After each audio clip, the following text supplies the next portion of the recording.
सनातन दिव्यता में आपका स्वागत है और मैं हूं पदम गुप्ता। कबीर वाणी की श्रृंखला में लाली मेरे लाल की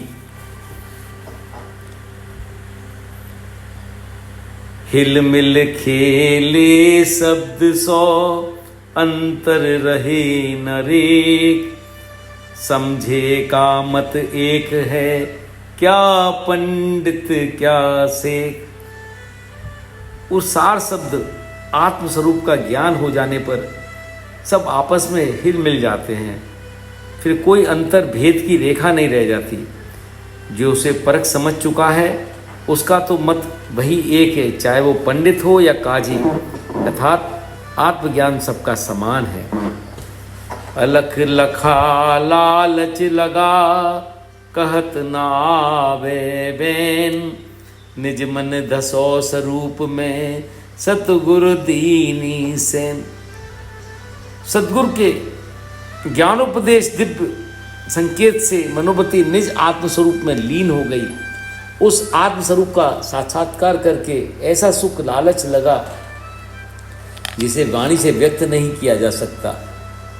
कहना ता सो कह दिया अब कछु कहा न जाए, एक रहा दूजा गया दरिया लहरी समाए। क्योंकि जो कुछ कहना था तो अब कह दिया, अब कुछ कहा नहीं जाता, कहने को शेष नहीं, क्योंकि एक ही रह गया, दूसरा तो उसमें समा गया। जैसे दरिया की लहर दरिया में समा जाती है, सागर में समा जाती है। सागर और लहर दो नहीं एक ही हैं। लहर उसी से उत्पन्न होकर उसी में समा जाती है। ऐसे ही जीव और उसका सहज स्वरूप दो नहीं एक ही हैं। जब जीव की चित्तवृत्ति निज स्वरूप में समा जाती है तो वह एक ही रह जाता है, दूसरे का भ्रम मिट जाता है। जो कोई समझे सेन में तासो कई धाय, सेन बेन समझे नहीं तासो कहे बलाय।